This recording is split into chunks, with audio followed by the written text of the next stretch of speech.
Hello, this is UCL Uncovering Politics, and this week we're talking about climate change. The COP27 climate conference is about to begin in Egypt, but what will be the conference's own carbon emissions, and can the event deliver for Africa? Hello, my name is Alan Rennick, and welcome to UCL Uncovering Politics, the podcast of the School of Public Policy and Department of Political Science at University College London. COP is back. Last year's COP26 climate conference was hosted in Glasgow. This month, leaders of the worlds of politics, industry, activism and academia will gather again for COP27 in Sharm El-Sheikh in Egypt. A COP taking place in Africa underlines many of the pressing issues that delegates will face. How can justice be achieved for those countries that are least responsible for CO2 levels, but often the most damaged by climate change? And how can such a large-scale event, bringing people together from around the world, be run without in itself creating more environmental damage? Well, two papers by a host of UCL authors exploring exactly these issues have just been published, and I'm delighted to say that two of those authors join me now. They are Dr. Simon Chin Yi, who is lecturer in international development in the UCL Department of Political Science, and Professor Mark Maslin, Professor of Earth System Science in the UCL Department of Geography. Mark is author of How to Save Our Planet, The Facts, which is described by former COP head Christiana Figueres as a brilliant book containing all the information we need to have in our back pocket in order to move forward. Simon and Mark, welcome to UCL Uncovering Politics, and let's start with the paper on the carbon impact of the COP27 conference itself. So this paper actually relates to an interactive travel toolkit that's now live on the UCL website on ways of getting to Sharm El-Sheikh and the carbon impacts of those different routes. Mark, do you want to start us off by talking us through just what this toolkit is and what you were hoping to achieve with it? So what we're hoping to achieve was a way that academics and other people going to COPs could actually look at the different transports and work out which was the lowest carbon one to take. And it's interesting because a lot of climate change deniers use this as a way of beating us up and saying, look, you have these huge climate conferences, you cause so much emissions, you're making the problem worse. However, that sort of misses the whole point about needing to have 196 countries in the same place to discuss probably the most important topic on the planet. So we decided we'd do a little toolkit that allows you to put in your sort of like where you are, where you want to get to, and then it'll look at ways of actually reducing your carbon footprint. What we discovered was actually where you put the COP really matters, because guess what? It's really difficult to get to Egypt from Europe because you can't go by land, because if you go over sort of the northern route, you hit a couple of wars and a civil war. If you go the southern route along this sort of like North African coast, you then have some troubled nations to get through. And what we hadn't realized is that the Mediterranean stopped ferries from going from the north to the south. This was all due to the pandemic. You used to be able to go to Italy, get to Brindisi, and take a ferry all the way to Alexandria. And so we were left with this issue, which is at some point you have to fly. And so the toolkit allows you to say, well, do you go halfway, perhaps to Italy, then fly? Or is it actually better to take a flight directly from London? And it allows you to play with these really interesting things. And one of the most interesting things is it depends on which airline you fly, how new their aircraft are, and basically how far you fly. So it's an intellectual exercise because in this case, there isn't any real way of avoiding flying because there's no other direct means of getting there. So you mentioned there that it's hard to get to Sharm El-Sheikh from Europe. Is this a problem that everyone has, that it's hard to get there from many, many parts of the world? So most people flying in from the rest of the world are going to have to fly into Cairo and then either take a short flight down to the resort or perhaps even take the train. So again, it's one of those key things where people are trying to balance security, location, continent, representation, and at the same time travel. And I think sometimes the actual ideas behind it are much more political than they are practical. And in this case, we're going to be taking tourist flights because those are the cheapest. They fly direct to the resort, and therefore we're going to be hopping on at Gatwick or Luton Airport and flying directly there. Whereas all of us would prefer to hop on a train and perhaps take a day to actually get somewhere. But in this case, it's not possible. Simon, bringing you in then, what's the answer? What is the best way for someone to get to Sharm El-Sheikh from the UK? Well, as Mark was saying, the best way that we're finding is by flying. When we first started these discussions last November after COP26 in Glasgow, it was quite exciting, the prospect of UCL academics traveling together to Brindisi, getting on that ferry that now we know does not exist, and getting to Alexandria, renting an electronic vehicle with many people and getting down to Sharm el-Sheikh. What we're finding is, and I'm finding this with other colleagues, is that flying is really the least carbon intensive option at the moment from London. I would stress that. The other colleagues of ours that are, for example, not taking these flights that are tourist flights are having to change in Istanbul, or even getting trains to Istanbul and then going down, and it takes a lot longer. It's actually much more expensive, and it's actually producing more emissions. In is what we're finding throughout. More emissions to take the train to Istanbul and then fly. Because eventually you're going to have to fly. This is what we found. This was the problem. Again, as initially we thought, Egypt, okay, it's not that far from mainland Europe, right? There should be a ferry available, but because of COVID-19, all of those passenger ferries have been canceled and they're still not up and running. So you will have to fly at some point. And are you flying all the way from London to Sharm el-Sheikh, or can you take the train part of the way and then fly part of the way? Well, this is the interesting thing, because actually, if you have a modern plane which is nearly brand new and you take it from London and you fly it directly to the resort with no stopover, you actually have a smaller carbon footprint than you would taking the train to mainland Europe, catching perhaps a flight that is not quite as new. And that flight would only go to Cairo, and then from Cairo you then have to get to Sharm el-Sheikh. So it's interesting that this is the only case that I know of that actually flying direct with a tourist airline with the newest aircrafts that they have is actually the most, firstly, cost effective, time effective, and actually carbon effective. And is there an alternative to just not go at all and to take part digitally rather than by traveling there? I mean, what are the disadvantages? Simon, maybe you could speak to this. What are the disadvantages of participating online rather than actually being there in the room? Well, it depends on where you're coming from. Of course, if you are coming from a country with low connectivity, online may simply not be an option for you, right? As much as it sounds a bit crazy to have 20 to 30,000 delegates attending one of these conference parties, it cannot be stressed enough the importance of having face-to-face negotiations, especially for countries in the global south.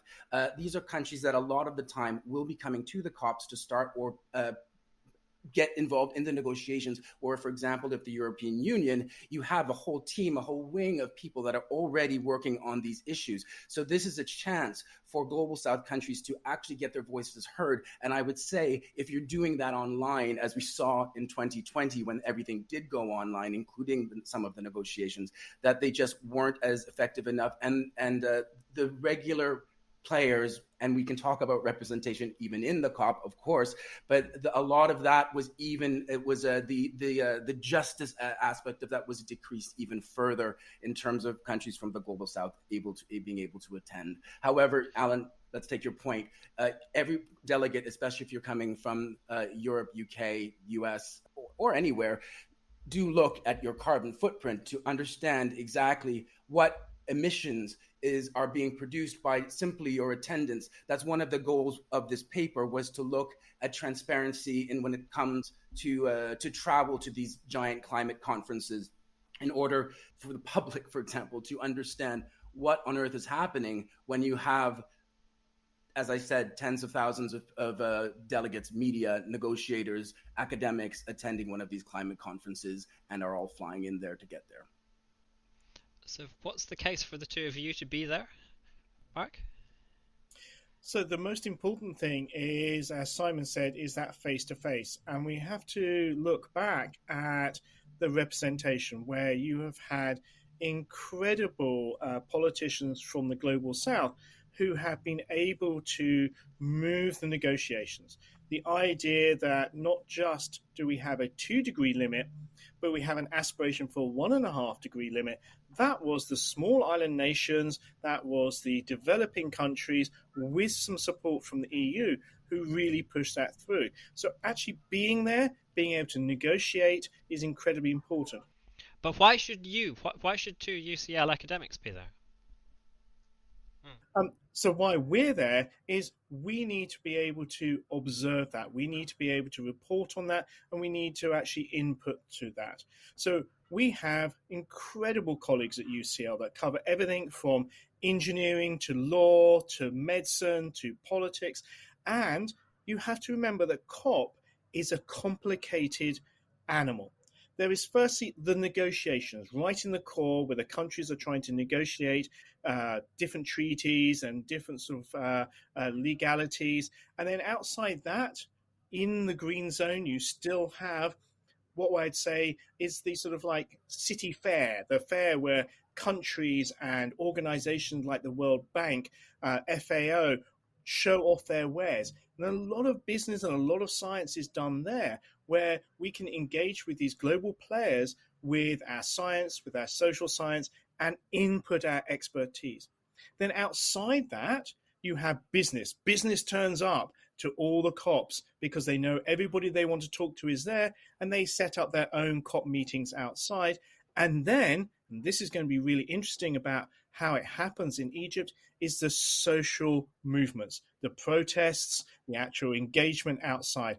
So you have 4 COPs in one, and we're there to observe, to support, to actually engage and provide our expertise. And just to add on to that, in terms of UCL, for example, Mark just mentioned that businesses are organizing their own parallel meetings outside. So are we, right? This is another opportunity for myself, for example. I'm organizing a workshop outside of COP, but in Sharm El-Sheikh, because we have the players in Sharm El-Sheikh.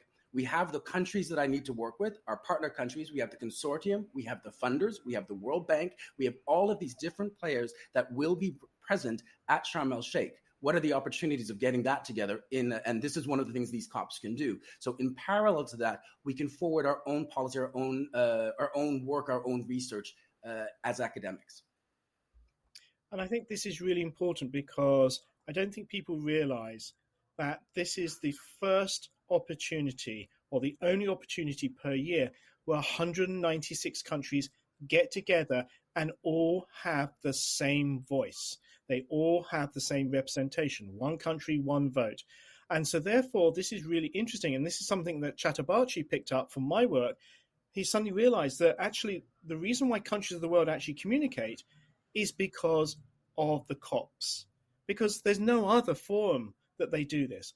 You have the G7, you have the G20, you have all these other forums which are international, but they're not inclusive. This is the only one that all 196 countries are at and are in the negotiation room. Fantastic, thank you. And I think through this work on your toolkit, you're also trying to kind of demonstrate how to do a carbon footprint calculator well in terms of transparency and so on. Do you want to describe for us what are the key principles, design principles, I guess, of a good carbon footprint calculator? Mark? So the most important thing about a carbon calculator is to realize the complexity, because people just assume you take a train and all trains are equal, but that's untrue. So if we take the United Kingdom, if you take the Eurostar from London to Paris, incredibly low carbon footprint. It's all electric, all fantastic. However, in the UK, you might take train from, say, London to Manchester, and actually that might be a diesel train. And the weird thing is, in that case, you might actually have a lower carbon footprint, four of you sitting in a medium-sized saloon car driving at a reasonable speed up the motorway to Manchester. This is the madness. Now, of course, had the UK government electrified the whole of the UK rail network, as has happened in most of Europe, then we wouldn't have this issue. So it's those complexities. Same with flying. Everybody assumes flying is all equally bad. No, if you take a huge A380 from London to the Middle East and the whole of the actual plane is full, your carbon footprint is actually really quite small compared with other flights which are less full and a less efficient aircraft. So it's the nuances. It's actually thinking about those things. And sometimes, and I love the fact that electric cars are great, except there is one place in the whole world where actually having an electric car is worse than sort of, say, a petrol car, because, of course, in certain parts of Canada, all the electricity is produced from tar sands. So actually your electric car is worse than your petrol car. So it's all these little nuances that you have to do, but it also has to be open and transparent so people can actually look at what's being produced. Because so many of them, you just click on where you're going and then an airline goes, oh yeah, that'll be £3.50 for offsetting the whole of your flight for the rest of your life. And we know that that's not true and it doesn't actually work. I wish we had lots of time to go into that because it's a fascinating area, and I'm always wondering what would be the better choice to take in these different scenarios. But there's a lot that we want to discuss here. So let's move on to the second paper on climate justice for Africa. So this paper argues that COP27, because it's taking place in Africa, is an opportunity to protect and promote climate justice in ways that perhaps has been less prominent in the past. Simon, what exactly do we mean by climate justice? So climate justice isn't actually new. We've been talking about climate justice itself as climate for over 20 years, and we've been talking about environmental movements and justice for decades.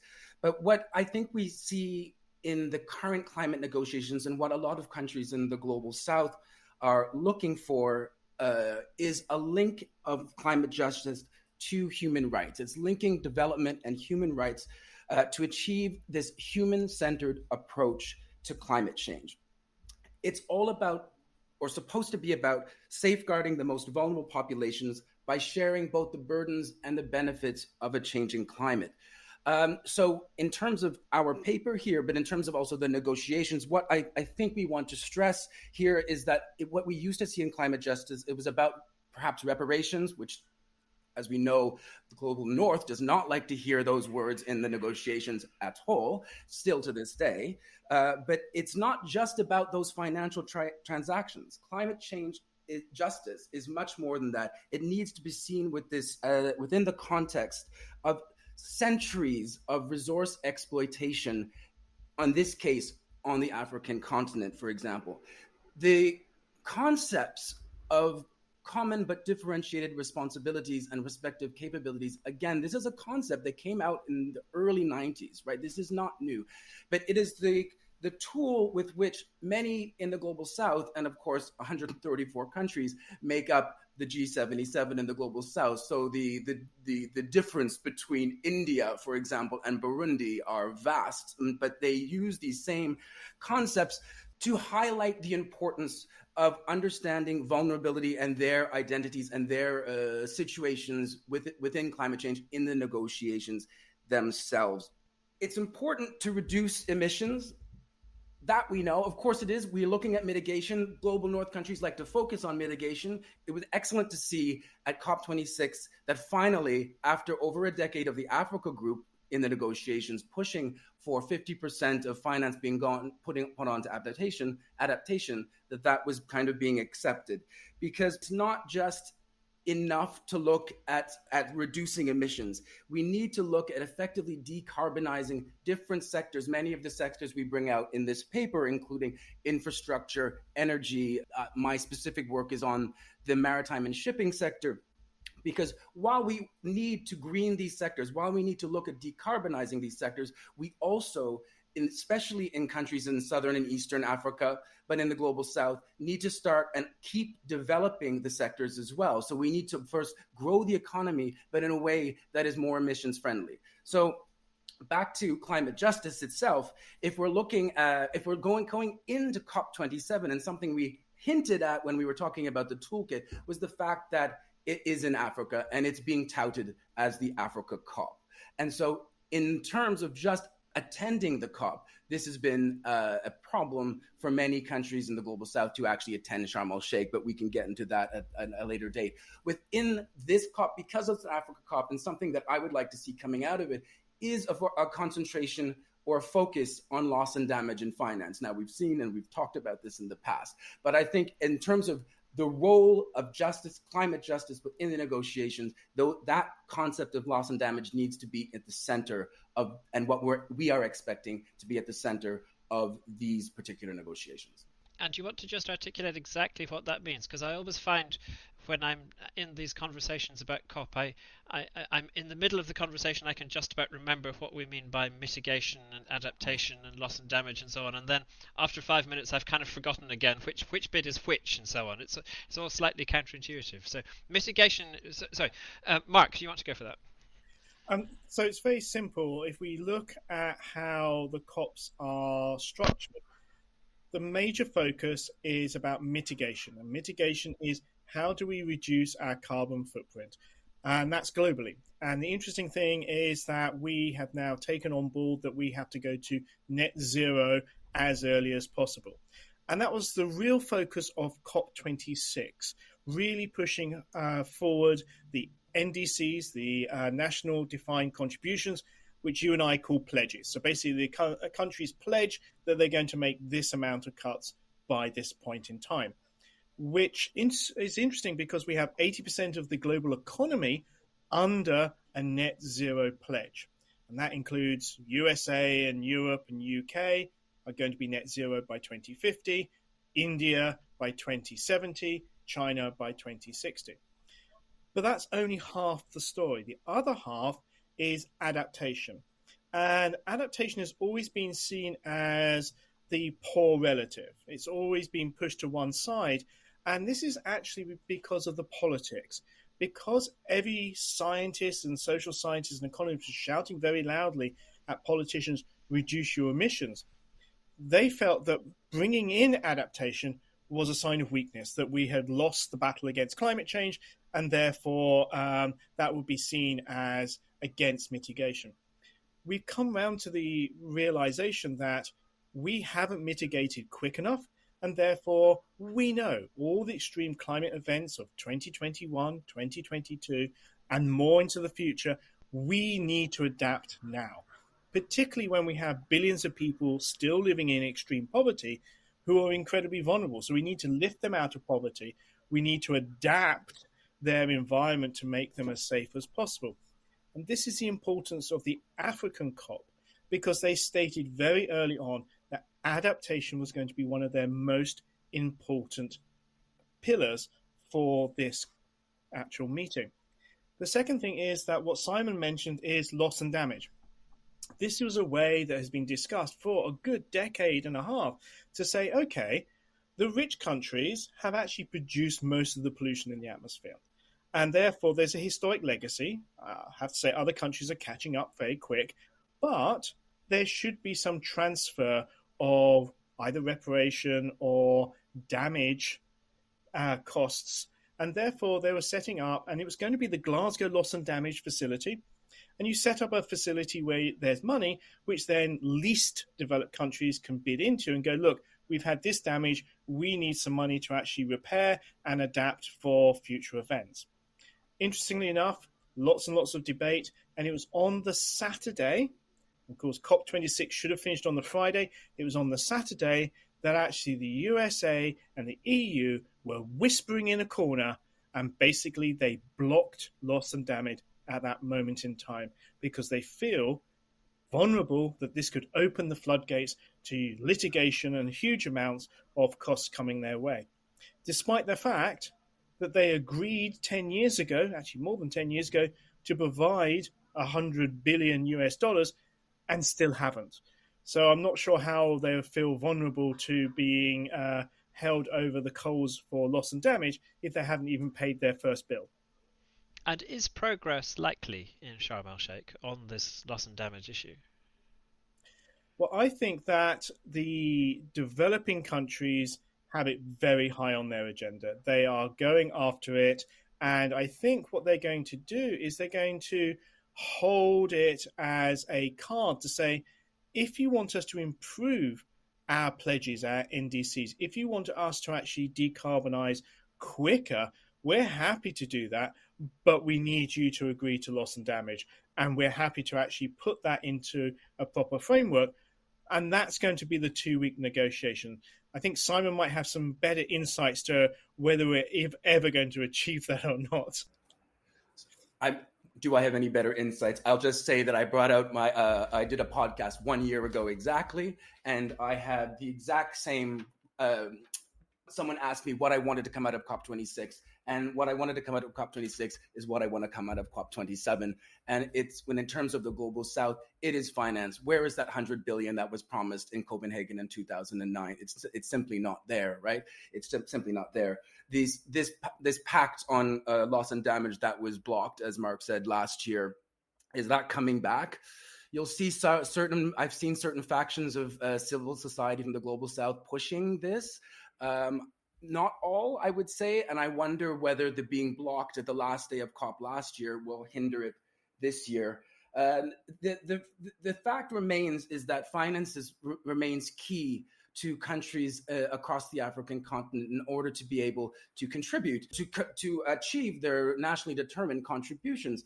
That most of them have put in now a second round of policies on.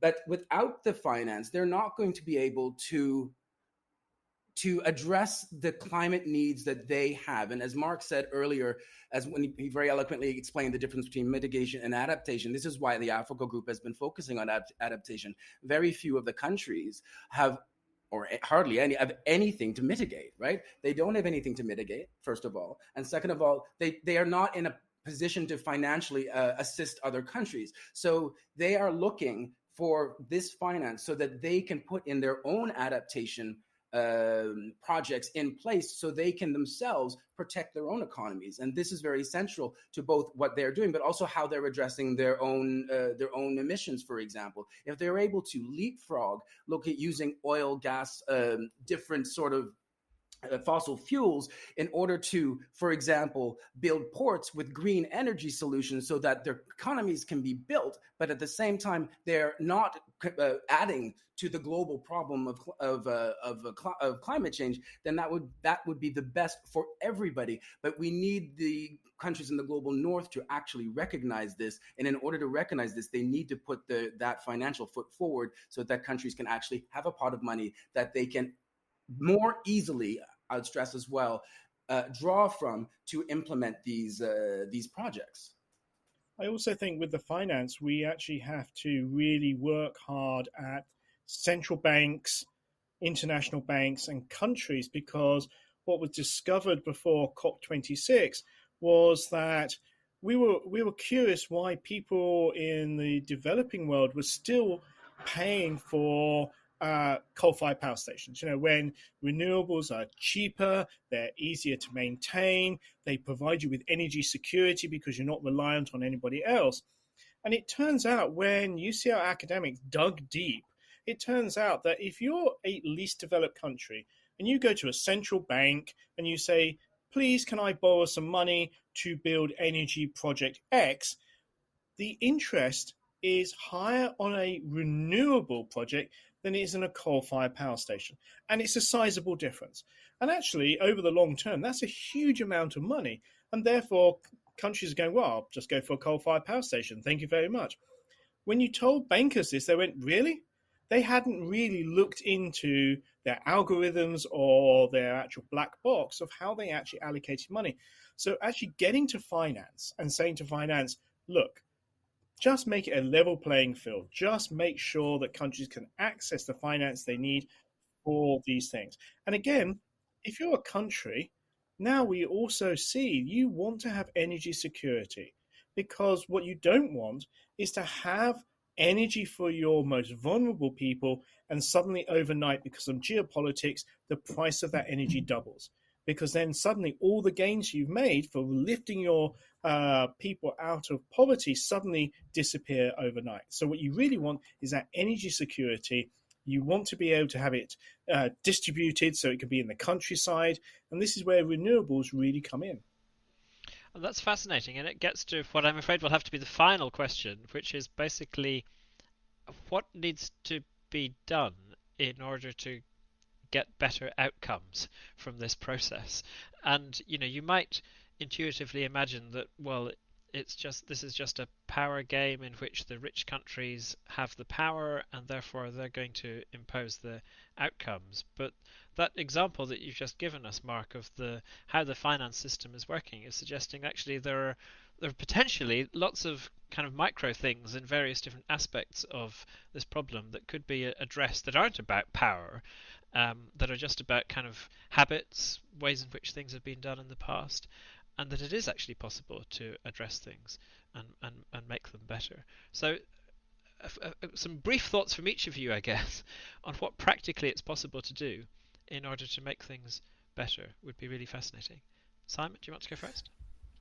As Mark said, and as our paper details, this is an incredibly complex issue. It runs the gamut from issues around health that we don't talk about enough, issues around infrastructure that are not climate resilient, things around energy that Mark was just speaking about, not to mention ideas of sea level rise, desertification, migration, conflict. All of these different aspects play into it. Perhaps, Alan, what the countries in the global south, specifically the Africa group here, can do is focus in on the specifics of why it should matter, why other countries need to listen. The problem I see with this is that they've been doing this essentially for decades now, right? This is not brand new news to anybody. And they do, as I said earlier, have it is a power game, unfortunately, Alan, as you said. Maybe it shouldn't be, but it is. And so we need to understand those power dynamics within the negotiations. We need to understand how those rules, those norms, those values over these past 3 decades have been kind of fixed and influence international global policy, which then has a trickle-down effect on these national strategies. These national strategies, for example, that also come out of every single one of the African countries, bar one, that have been put forward. So these strategies are trying to address the complexities of climate change on the ground, while at the same time addressing what we're saying at that global level. I would say perhaps something that we can focus on in the global and the Africa group needs to focus on is, once again, finance for loss and damage. They may not want to hear it in the global north, but they need to. They need to start listening to countries in the global south and then act on it. For me, I think that the global south needs to be a little bit more coordinated. I think the Africa group doesn't understand how powerful they are if they work together, because they have the people, they have the resources, they have all the technology they need. And so therefore, they can work together in a much tighter way, but they can also work as a political bloc and actually say, look, there is this huge legacy of colonialization, of resource extraction, of pollution, both of the continent as well as the atmosphere. There needs to be some balancing out here. And of course, there'll be a quid pro quo, which is you help us out with proper financing and making sure that we have all of that sort of resources and technology. And at the same time, what we would do is we will ensure that we green our economies. We make sure that we have a low carbon footprint for our economy. And we'll also make sure that we provide all those essential minerals, metals, and other materials that's required for the global green economy. And I think it's that balancing act and getting that politics right, which will be essential, and we're a stepping stone, because this is an African COP, and therefore other nations in the world are coming there, realizing that Africa is going to put on a great show and say, look, this is the continent of the future. You need to deal with us, and we need to be able to actually deal as equals. Well, thank you so much. We're going to have to wrap it up there. As ever, I wish we could continue these conversations for longer, but you've given us a huge amount of food for thought on many different aspects of these issues. We've been looking at the road to COP27 in Sharm El-Sheikh, which, if you're listening to this on the day the episode is released, starts in just 3 days' time, on the 6th of November. And we've been focusing on two papers in particular. Location, Location, Location, a carbon footprint calculator for transparent travel to COP27, and also Africa and Climate Justice at COP27 and Beyond, Impacts and Solutions Through an Interdisciplinary Lens. Both of those are available on the UCL Open Environment preprint website, where you'll find the full list of authors. And as ever, the details are in the show notes for this episode, where you will also find a link to information on Mark's book, How to Save Our Planet, The Facts. Next week is Reading Week here at UCL, so the podcast will be taking a little break, but we'll be back the week after when we'll be exploring what the war in Ukraine has taught us about the power of global tech companies. Remember to make sure you don't miss out on that or other future episodes of UCL Uncovering Politics. All you need to do is subscribe. You can do so on Apple, Google Podcasts, or whatever podcast provider you use. I'm Alan Reddick. This episode was researched by Connor Kelly and produced by Eleanor Kingwell-Banham. Our theme music is written and performed by John Mann. This has been UCL Uncovering Politics. Thank you for listening.